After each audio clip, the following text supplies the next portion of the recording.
I don't really have my natural hair out. Why? I think it's tough. It's like, my hair's 4C, so that's like tough hair.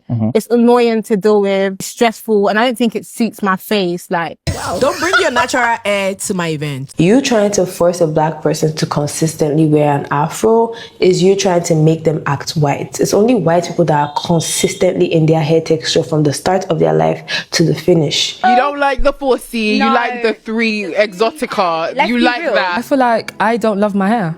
So you don't love yourself? I don't love myself or my hair. Wow, there's so much to unpack here. I can't believe it's 2026 and we're still having these same conversations about 4C hair and natural hair. So let's get straight into this video. What's up, curlies? Welcome back to my channel. It's your girl Kiki, and if you are new here, I do all things curly hair tips, product reviews and styling. Today's video is on about the topic of 4C hair and the perception of it, and the problem being that it's not 4C hair, it is the standard you are holding yourself to.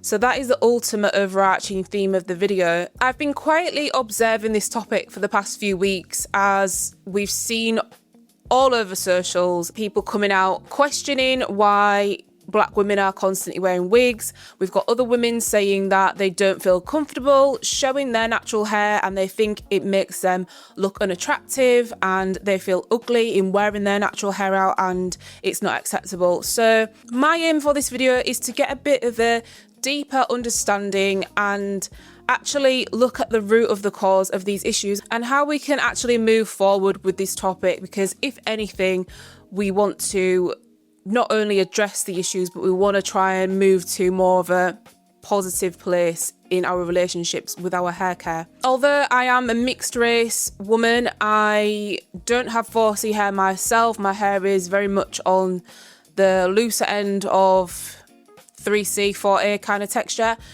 I am not speaking on behalf of black women. I am simply wanting to understand a few more of the issues that surround this topic of hair care, and my channel is all about embracing your natural hair and whatever shape, form that comes in, and it is all about promoting healthy length and hair growth from a holistic point of view. So we're going to take this way back to the root of the cause, which was slavery and colonialism. So European beauty has always been the standard of beauty, and moving further away from that is ultimately becoming less and less close to the beauty standard when we speak about, you know, Western society. And if you had straight hair or loosely coiled hair, it was associated with being more wealthy and more accepted in society, more high regarded. Whereas if you had tighter hair textures, you were associated with obviously being of a lower ranking. And during slavery times, people with tighter hair, darker skin were forced to do more labour-intense work, for example, being out in the fields, and as opposed to doing domestic work where maybe light-skinned people were in the house doing more domestic duties. And we really see the complete two polar opposites when it comes to not only hair texture, but also the darkness or lightness of our skin, and that privilege as well that was afforded by people who had a lighter skin tone. Fast forward to the 20th century, where some of these ideals are still playing out today when it comes to workplaces, places of education, and even some as far as to say dating for some people. And although we have come a long way in terms of tighter hair textures being more accepted in the workplace, it's still an issue to the point where an act has to be put in place where you cannot discriminate against people with certain hair types. So we still know this is very much subtly underlying in some workplaces and institutions. However, it has moved a long way and we can only keep going forward, and the only way we go forward is to challenge these perceptions of beauty and to actually embrace, you know, our natural state. Now, the topic of wigs that is floating around online, it definitely comes from a place of moving towards that European beauty standard. I think 9 times out of 10, when we see someone in a wig, it's not usually a type 4C short afro wig that would be, you know, representing your own hair. The issue is not so much the wig itself, because I don't actually believe there's nothing wrong with putting a wig on and changing your hair up if you want to do that from time to time. I think the issue comes from if you're somebody who potentially cannot step out the house without your hair being in a wig. The default setting for you is the wig, and you are not open to learning about how to care for your natural hair, because ultimately, yes, there's all of those stereotypes, there's all of that work that has gone on for years and years and years to make Black women feel not accepted in their natural state with their hair, to the point where they feel like they have to hide it. And as much as that is part of the problem is also the lack of education surrounding the topic. Because as much as we want to learn and grow, we also need to put that energy into unlearning maybe certain things that have happened to us, certain traumas, and growing to educate ourselves on how to actually manage our hair properly. I'm somebody who cannot relate to any bullying or trauma surrounding hair, but for me growing up, I didn't wear my hair in its natural state because the lack of representation around me. I grew up in a predominantly white area, and for that reason I didn't want my curly hair. I wanted my hair to be straight, therefore relaxed it. And ultimately it took me moving away from home, moving to more of a multicultural area to actually embrace what my natural hair is. And as a young teen girl, that was literally down to partly lack of education, because I didn't see many people with curly hair, or access to the internet was very limited in terms of who was putting out content, which it was very few and far between when I was younger. I don't think YouTube was even a thing. Representation in society. So I wanted to be like my friends. I wanted to have long straight hair, and that's what I did. So I get it. But I think there comes a point whereby you have to address these issues, and you have to really think about why are you doing this, and what is the impact in the long run. Because it is all well and good we putting a wig on from time to time and changing our hair up, but as I mentioned, if it becomes a default setting for you, and as much as we say hair is just hair, you can change your hair, you can do what you want, should be thinking deeply about it. It is how you present yourself in society, and if on a day-to-day you are presenting in this wig, young women, young girls who maybe see you like that, then that's where the issue starts to trickle down into future generations. Because if you have children, if you have daughters, and they want to be like their mum, they want to have hair like their mum, but their mum's wearing a 24-inch bust down lace wig, then it's never going to happen for them. They're going to want to also assimilate that type of look, and they can't achieve that if their hair is also 4C. So I think it is really important for us to think about our representation in society. As much as it is down to us what we do with our hair, it is also definitely a little bit deeper than that when it comes to future generations and other people perceiving you and your hair. So I think ultimately how we tackle this is it's education. I think there's a lot of information out there nowadays that helps us learn to take care of our hair. The natural hair movement has been so positive in embracing your natural hair texture.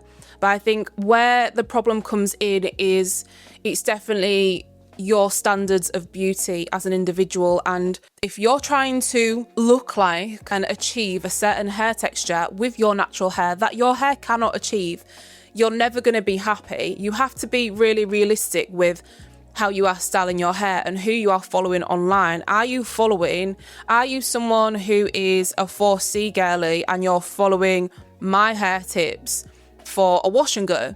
You're not going to achieve the same look as me because obviously my hair is a lot looser than yours. So we need to be just conscious about who we are following, what looks we are trying to achieve, and being really realistic with these looks, because as I mentioned, some things are just not attainable for your hair texture. Like me, I try to make my twist last for 2 months like Kelco Black does, and my hair just doesn't last like that. It's because it's not coarse enough, and not in a way where I'm being ignorant and saying it's coarse. I'm just saying the texture of my hair is fine in comparison to a thicker strand of hair which is coarse, which does last a lot longer in those protective styles than my hair does. So some things we just have to be a little bit more educational and think about what is realistic for our hair type to achieve, and positioning ourselves closer to those creators if that's what we're looking at in order to achieve certain looks or styles. And there are plenty of women out there who have super healthy 4C hair that is thriving, and we need to get over that idea of it's not desirable, it's not suitable for occasions, it's unmanageable, because when you learn, just like anything in life, when you learn about it, it becomes easier, and the easier it becomes, the more realistic it is for you to consistently maintain that standard of caring for your hair or whatever it might be on a consistent basis. You're not going to be going for the wig at the first event that you go to. It might be that you just try and wear your hair out and expose yourself to that situation. Aside from the idea of 4C hair and the wigs, I feel like the main issue, as well as the wigs, is the fact that it's the length. I think a lot of women want to have long hair that hangs low. I don't think the issue is maybe the actual idea of their hair being out, but it's the fact that it's not dropping down. And I see it a lot. I work in an educational setting, and I can count on my hand how many young girls actually wear their hair out of braids or out of weave or wig. There's literally hardly any, and it's really sad to see that young girls as young as like 13 years old are just growing up not embracing their natural hair. They maybe have their hair out for like a week and then it's back into the default state, which is braids. Braids are all well and good, but at the end of the day, your hair, that is not your hair. Your hair is not yay long to your butt crack, and the more realistic we can be with what our hair can actually achieve, the easier it will be for us, because I think the problem is us deviating away from the styles that actually suit our hair texture and are achievable for us in the long run. So as much as it is the texture, it's definitely the length. I feel like a lot of women, and I think like women in general, there are a lot of women who want hair that is long. And by long, I'm not talking super long, I'm just talking hair that is to like shoulder length at the bare minimum.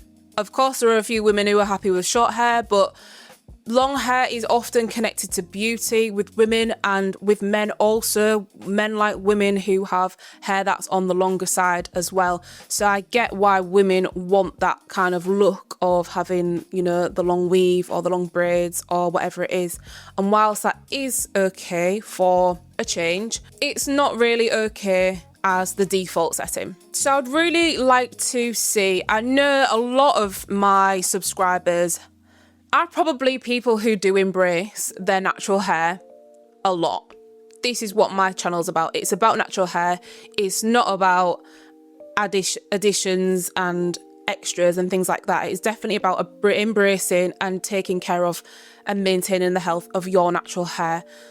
But I would really like to know in the comments if you are someone who does have a tighter hair type, what your experience is of it. Did you grow up celebrating it? Did your mum teach you how to look after your hair, or was it a case of you relaxed your hair, you had it in braids, you hid it away for X amount of years, and how that actually impacted you as an adult, and if that's something you continue to do going forward. Hope you enjoyed this video on 4C hair and all of the ideas surrounding it. Let me know in the comments what your thoughts are, and I will see you in the next one.